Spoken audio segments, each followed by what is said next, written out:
So it's time for the May Upcrate, which has just dropped through the door. So we're going to get this unboxed and see what we have inside.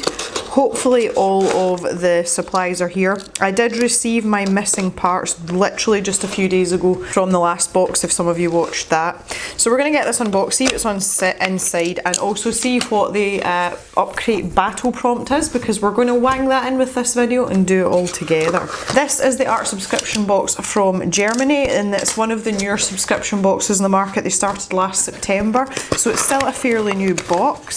So this is Upcrate number 9, and we have our envelope full of bump, which we will look at in just a moment. So let's take a look at our co-captain, which is our featured artist, and it looks like lettering, and this is Yolanda Olavarieta. I hope I pronounced that right. I think that was pretty good for a first attempt.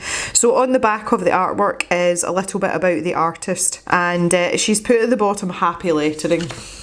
For our regular viewers, you will know I am not a fan of lettering. I might have to deviate slightly from the implied or intended purpose of this box, but we shall see. This is very colourful and very, very cute as well. I actually really like this. I have an appreciation for lettering just because I'm not very good at it. Oh, I know what these are. This is an advert for Caron Brush Marker Pros. I own some of these and they are the beans. They are really, really nice pens, and they've got a little guide in the back to tell you different ways that you can use them. If that supply is in this box, this instantly gets a thumbs up because it's a really high quality supply. There's some really nice paper here. It is quite textured. I would go as far as to say that is watercolour paper. We have 3 sheets of it. That's a pretty heavy grade of paper as well, so I'm going to go 300 GSM. One of the things about the brush markers is you can use them with water, so having paper like this is going to be really, really good and make the supply really versatile. Okay, oh, here's one of these little Diddy permanent markers. We've had these before. Now somebody was saying under the comments in the last video that they are like kind of adding in extra supplies, and I don't know whether they're trying to get rid of a surplus or it's just because of lockdown or something, but these markers are great. Now if I remember, I grew strangely attached to these markers, and I ended up giving mine away to Papa Jem because he needed it for something outside, so I'm quite glad I've got another one. They do smell horrendous though, like that would make you lightheaded if you sniffed it long enough, and that is what you should not do with your art supplies. I really like the colour of this tissue paper this month. That is really pretty. Ooh, oh, there's lots of things in here. So let's start at the beginning. A try again, Jem. A Koh-i-Noor Hardmouth HB pencil. So this is sort of standard fare. I'm not a huge fan of Koh-i-Noor products, but I have been using their 2B pencil recently, just because it was the closest one to hand, and I can't say that I'm having any problems with them. They just feel really light and cheap, and this one's no exception, but it is a common or garden pencil, which we like to have in our boxes to help us sketch out. A Pigma Micron, yay! I use these all the time and I go through them so quickly. This is a 03, which is a 0.35mm line width, so you can see I would say that's the top end of what I would use, but I like a really teeny weeny fine liner, so I would say that's middle ground in terms of fine liner size, but we shall demonstrate that in just a moment. Oh look! Oh, I'm in love with this. It's a little wooden pin badge and it says Upcrate Art Crew, because we're part of the Upcrate Art Crew. That is adorable. I'm going to have to put that somewhere, I don't know where. I really like stuff like that. That's things to keep that aren't just sort of cheap rubbish. It feels really nice though as well, but that makes me feel like I belong. What else have we got? Oh, paintbrush. Watercolour Selective Filament Series 191, and this is a size 4. That makes a nice change from a size 6. I think a size 6 is probably the most commonly used size of a round brush for A5 sized artwork. So, oh, my bristles are bent. Oh, I hate it when that happens. I do have this, I bought this recently, a brush cleaner and preserver, so I might try and rescue that, but that's really annoying when that happens, because when they've been bent back in this little plastic casing for so long, you have very little chance of rectifying that because it puts a kink in the fibres. We have a number 10 Jelly Roll white gel pen, and I love the number 10. That's the one that I use most frequently, and I love Jelly Rolls. I get on a lot better with these gel pens than I do with other brands, and I have got no idea why, but it's got quite a chunky nib on it, and this instantly to me it kind of conjures up the idea of putting a white outline round a picture or an illustration on black paper to make it really pop out. I use these a lot as well, and they do disappear, you know, they run out quite quickly, so I'm really glad I've got that as well, because that is something that I will use also. Okay, and here we go. Here are the Karen brush markers. These are just absolutely amazing. I love these so much. I do believe that I have all these colours already. I'm just going to go and get my box and go and check. Okay, so I've just had a look. There are 3 colours that I don't have, which is amazing. I actually thought that the reds were the same, but they are not. We've got lipstick red, plum and warm grey too, and those are the colours that I do not own. But we also have, and these are so pretty, we have turquoise, grass and gold as well. So these are, I mean, they're so vibrant. I'm going to demonstrate them in a minute, and I know I keep like fangirling over these. They are expensive, but these pens are so worth it, and they're the only water-based markers that I own. I don't use ink an awful lot, but I like these because they are water soluble. You can kind of watercolour them down a little bit, which is really, really nice. That is one bumper Upcrate. I am absolutely in love with this box, even though I don't want to do hand lettering. All these supplies, the fact that I already own some of these, and I have 2 things that I use all the time, which is great because I go through them really quickly. The standard pencil and this paintbrush. Van Gogh generally are quite a good brand. We shall see. We shall see. I want to have a little look at my envelope now. Normally we have a postcard and a sticker that match our featured artwork. Be creative every day, if not just smile. That's cute. And we have some stickers here. Okay, so there's the matching sticker from the featured artist. And pop those off to the side. We've got our little Upcrate sticker. That's my face. And this is our Upcrate battle, which we will look at in just a moment. So let's see what it says about the Karen brush markers, apart from the fact that they're awesome. True, okay, Brush Markers Pro contain 2.4ml of paint each. They are produced with liquid ink technology, thanks to which they maintain the colour intensity up to the last drop and allow you to inspect the amount of remaining paint. Now this is what I like about them. I hope you can see that, but the barrel's actually clear, so you can see the ink or paint, whatever you want to call it, sort of sloshing about in there, so you know when you're running low. They are twice as efficient than traditional filter markers. In addition, they're equipped with a Japanese super durable and flexible nylon tip, and that was going to be my next point. The brush tip on these is absolutely delightful. Intense non-toxic colour paints, which are dye based, and they can be mixed, and you can make a wash with them with water on paper, and you can also contact them tip to tip to get a gradient effect. You'll have seen me do that in some of the videos, seen that in a lot of videos actually. Water-based pigment. Gel ink technology ensures smooth writing results without the necessity to apply pressure. A Jelly Roll pen for bright white lines. Constant flow of ink, waterproof and fade resistant. Perfect for drawing, writing and adding highlights on dark paper. Yeah, that's what I'm talking about. The Pigma Micron, we've talked about these quite a lot. Oh, this is saying that the O3 is a line width of 0.45mm. I don't think that's right. I'm quite geeky with stuff like that. It does tell you on them somewhere. This doesn't coincide with the actual nib width. Yeah, there it is, a 0.35mm line, so I was right, okay.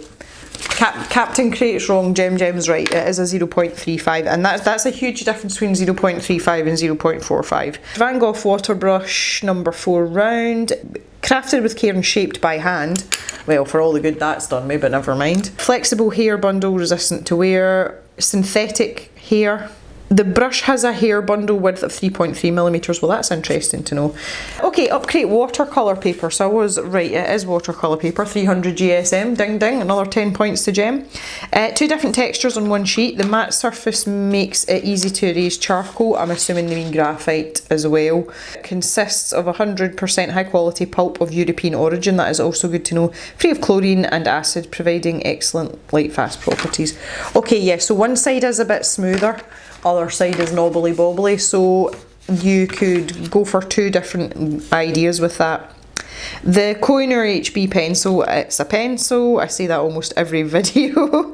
Koh-i-Noor Hardmouth 1500 is still manufactured similarly to how it was in the 1880s and represents an undeniably important moment in pencil history. Okay. The pin that we got, there's different ones, not everyone's going to get the same one, and I'm really glad that I got the Arcrate one, because I say it makes me feel wanted.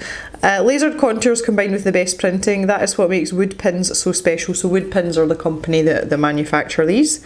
Perfect product for colourful, happy and sarcastic eye catchers on every jacket and backpack. Revive the world with art and creativity. Wood Pins is your perfect choice, combining sustainability by only using FCS certified wood and a high quality product here in Hamburg. And they have a website as well, so you can go and look at their other pins as well, which I may well do because I quite like things like that. Okay, well done, well done, Captain Crate. This is by far my favourite Upcrate yet. Despite not liking markers, I know that might be surprising, but I don't really count these as markers, just because. Just because these are awesome. So much so that I bought myself some, so that tells you something. Okay, so we have all this stuff to play with, and I've got this little extra marker as well. Oh, let's take a look at this Upcrate battle and see what the crack is. This month's battle topic is Rainbow Mood. Well, isn't that interesting? Automatically that says to me, use all the supplies in the box. Make it as bright as you can. So we'll have a wee ponder over this and we'll get started and see what we can create for the May Upcrate battle. Okay, so I have switched out my Karen Pro markers for the ones that I already own. So the colours that I already owned are the ones that I'm using in the challenge today, just because there's no point in cracking open a new one when I've already got them. So the ones that are duplicates I already have, they will be going into the next cave stash, which is going to be a bumper cave stash, and we're going to get that on the go probably, I would say, the first to second week in June, so you can keep your eyes peeled for that. If you don't know how the cave stash works, you can click on a link down in the description and that will take you to my much neglected website, but there is a page there that explains how the cave stash works. Normally I would like thumbnail out stuff in my sketchbook and whatnot, but I just don't have time today and we want to create something fairly quickly. So we've got 3 sheets of paper, so I'm going to kind of use one as like a tester sheet, and then I'll have one which will be my finished drawing. I am choosing to use the more textured side just because I'm going to be watering down the Karen brush markers a little bit, so that gives a much nicer feel to it, and I just like texture and I like texture in my drawings, so that suits me better. If anybody uses the smoother side, I would love to see your efforts, and you can tag me over on Instagram if you are going to share it for the Upcrate battle hashtag as well. We've more or less got primary colours, so we should be able to mix these to make any sort of colour we want. So what I've got here is a little palette which I'm just going to use to dilute the colour and really use these in every format possible, including with this little brush. I did put some brush conditioner on it, and I seem to have repaired the sort of bent bristles. It's not perfect, but it's a million times better than it was, so hopefully over time I can rescue that and it will be okay. So the first thing that I want to do is just test out how well we can mix these colours here. So the easiest way to do this is to squeeze them into a palette, or in this case squeak them onto a palette, add some water to them. Now just to give you a quick demonstration, the brush nibs in these are absolutely gorgeous and I love them. So I'm just going to wet the paper slightly, and if you put the pen straight into the paper it will start to soak in. You can actually manipulate these together, so you can mix them and blend them on the paper, which is nice, and you can get quite a delicate wash. And there we go, picking it up off the palette as well. So you can use them in a watercolour sense, and they're very, very nice indeed. And that's why they're so versatile. It is high quality though. Sometimes I find with these kind of you know, these kinds of pens, although they are water soluble, they're not great. You know, there is a degree of solubility there, but you seem to lose something in that dilution process, whereas with these Karen markers I've found that they're really, really good. I really like them. So there you go, that's it mixed, watered down as well. And obviously, just like normal paint, you can leave this to dry and you can build it up. It does lift a little bit in my experience, but it's not drastic. You can also touch them tip to tip, as was mentioned in the leaflet, so I'm going to give you a brief demonstration of that. Now you need to do this vertically, so you touch one to the other and basically you're letting gravity do the work. But if you just let the ink from your top pen sink into the nib of the bottom one, and then you can start to colour, and if you keep going, eventually you will get this lovely gradient, and you can see that starting to happen now. And if you keep going, you will eventually get back to the original pen colour. So that's a really nice thing to have. Again, the experiences that I've had in the past, you need to keep turning the nib, otherwise you end up with a dark streak down the middle of your gradient. Also, it can be very difficult to judge time scale, so if you are filling in an area that you've outlined in a picture, it can be difficult to gauge how quickly that transition is going to happen. It is not a method I favour. I went through it all with the chameleon markers, and it just wasn't for me. I know loads of people have done beautiful things with these kind of markers in this technique, but I am not skilled enough, and nor do I have the patience to do it. Obviously you can use them on their own as well, and say they've got this gorgeous brush tip on them, which is just absolutely marvellous. So if you're going to do some hand lettering, that is going to be ace. So if we think about the actual prompt, which was Rainbow Mood, I've kind of come up with this idea. It's a cross between the cover of the box of the cereal Lucky Charms and a very old school video game called Rainbow Islands. Now, if any of you are near my age, then you will know what I'm talking about, and if not, well, it's a joy to behold. Go and Google it. So I would like to have this idea of a rainbow. So I'm just getting my stripes right, because that's what we want. I maybe need to sort out my start a little bit here. So I'm going for more of an illustrative style of artwork today, just because of the lovely colours we've got, and also because of the prompt as well. So recently I have started drawing these little gnomes, and I call them dapper gnomes because they're quite well dressed. They wear cravats and things and I thought it would be nice to have a rainbow background, and then we can have our little dapper gnomes with various expressions on their face, perhaps to convey their mood.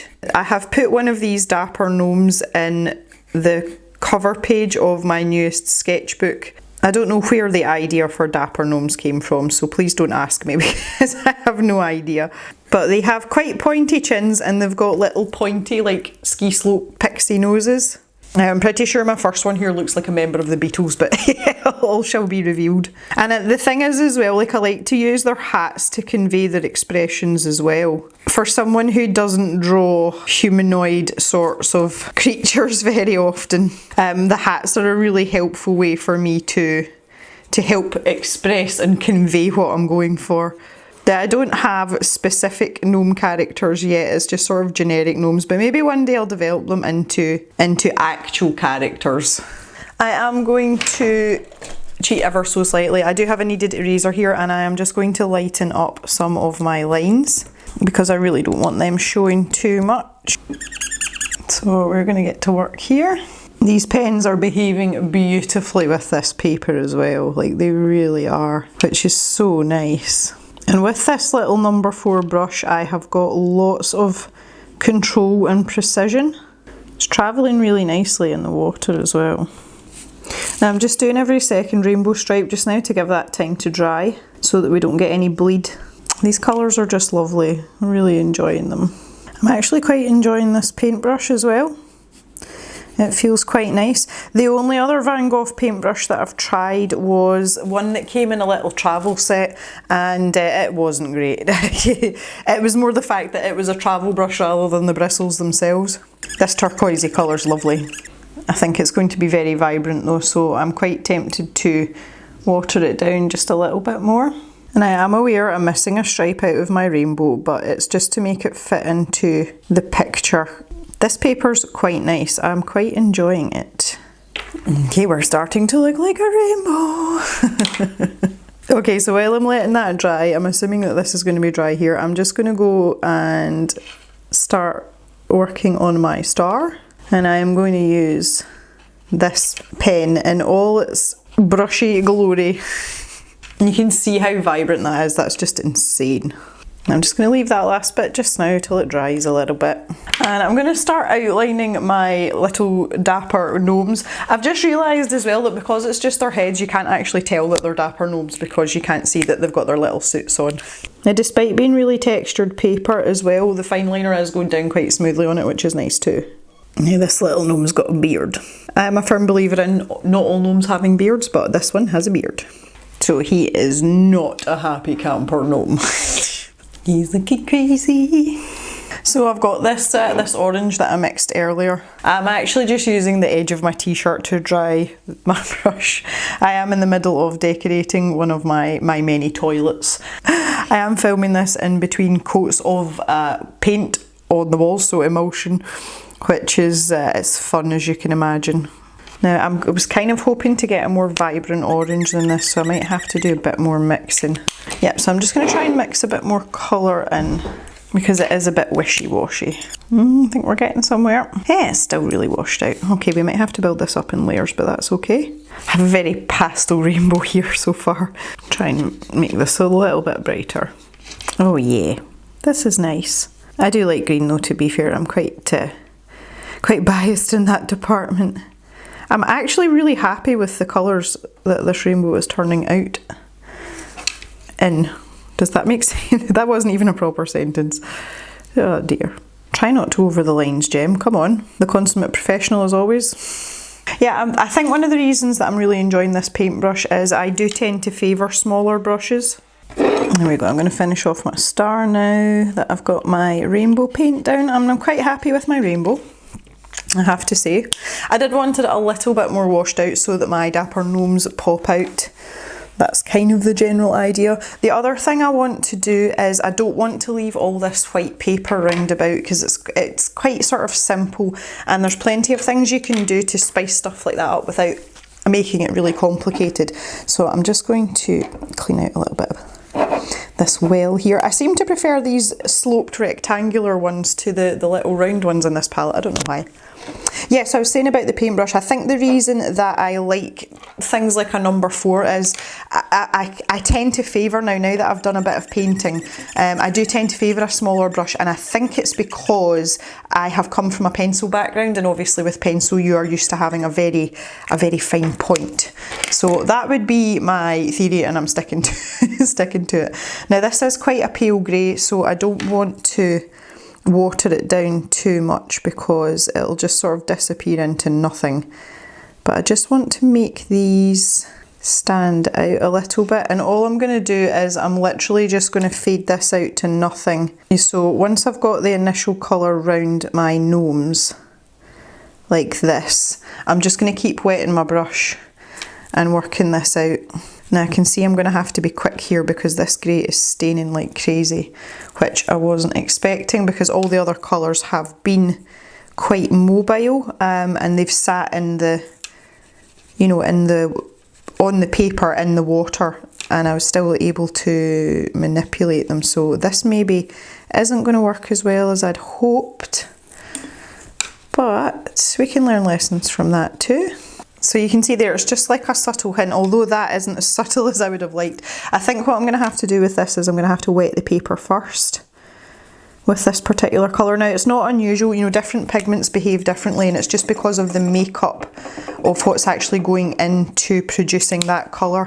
And it happens with pencil a lot as well. We tend to find that reds and yellows blend a lot better than the likes of blues, and blues tend to have like a harder core compared to, you know, your reds and your yellows, and it's just the things that go into the pencil to make up that particular colour. There we go, right, that was much more successful. So we've learned a lesson there. I see when I do these challenges just sort of off the hoof like this, I never expect a full sort of finished, you know, perfect piece, because that would be wholly unrealistic.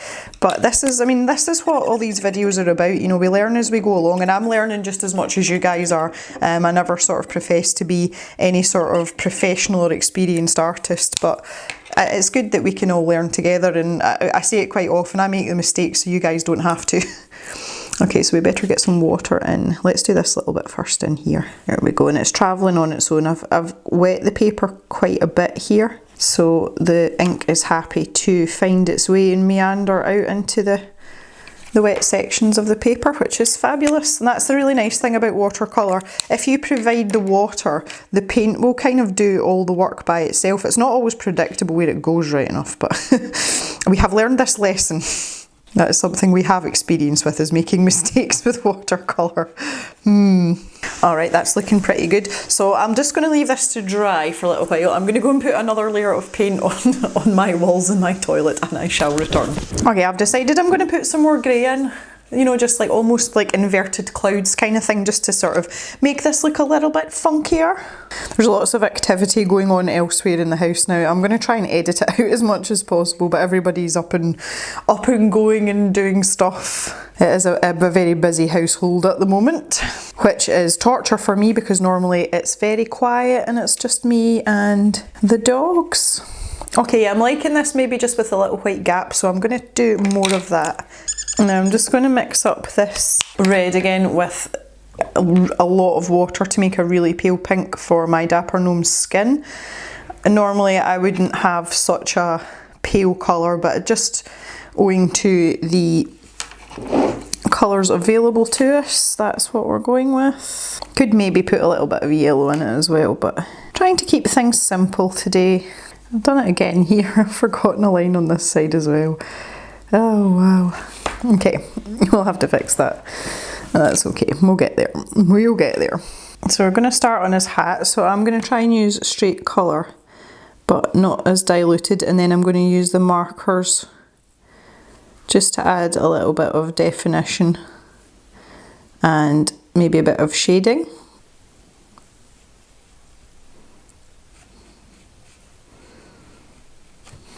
Now I think my star is dry enough, and what I want to do is take my jelly roll, and it's important to make sure that the ink is flowing before you start, and I'm just going to start outlining my star here. See how we get on with this. Now we'll have to do a couple of layers, particularly over strong pigments like this red colour. It's not completely opaque, but you can go back over it with a reasonable amount of success. I might even have a little bit of a highlight here. Again, we can always go back over that when we're finished. Okay, so we want to get to work on our little gnomey faces now. So I'm just going to use the paint that I was using to add in a little bit more, maybe add in a little bit more red as well. Just to get a little bit of something. Maybe we should give them rosy cheeks as well. Now that's one thing about the Dapper Gnomes. As far as I know, they all have ginger hair. I don't know why that is. That's just the way I have imagined them. So I think I will just do that. Do his beard as well. His beard is going to kind of merge into the rainbow, but didn't plan that out very well. Fail. And I'm getting a little bit of bleed. Again, I kind of expected that, if I'm honest. We'll go back to the hats now. Go back to the hats. Okay, his hair's not dry. And now I can go back round here. Get this really nice crisp line round here. Okay, I've had a bit of bleed here. I thought this was dry and it really wasn't, which is a shame, and there's not much I can do to fix that. But we're going to go in with the pens now and add in a little bit more, because we are definitely dry now. I have put another layer of emulsion on my bathroom, so we should be good now. I'll maybe just try and darken this down in here, just to maybe help differentiate a wee bit. Okay, that looks marginally better, she says, hopefully. Maybe we could add some red in his hair, just in here, into these darker bits. I don't know if that's going to make a difference or not, but we can try. Or maybe he just needs to have red hair. Okay, I think that might look better than it did. There's very little bleed from these pens when you're just using them in their concentrated form. They don't seem to seep on the paper at all, which is really nice. I'm just going to use this grey pen now to give them a little bit of like a cast shadow, so that they hopefully will stand out a wee bit more. Yeah, so that's given us a better effect. I like that. I don't want to go too far with it though. So you have to kind of pick your spots. So I've kind of imagined the light sources coming from the star, which is why I've picked the spots I have. So I'm just making sure that I try and stick to that as best I can, so that we get just a little bit of pop. Okay, so I think I am going to call it done at that, so all that's left to do is to sign the bottom, and I think I should do it in grey. And there we have it. So that's a really fun little piece with this month's Upcrate. I have thoroughly enjoyed it, and this is obviously for the Upcrate Battle Prompt Rainbow, oh, helps if it's the right way around, or Rainbow Mood. So yeah, all that's left for me to do is to thank you very much for watching. I hope you've enjoyed this. This has been quite a fun little video for me today, and I would love to hear your thoughts on this month's Upcrate and what you are creating for your Upcrate battle as well. We'll see you next time. Bye for now.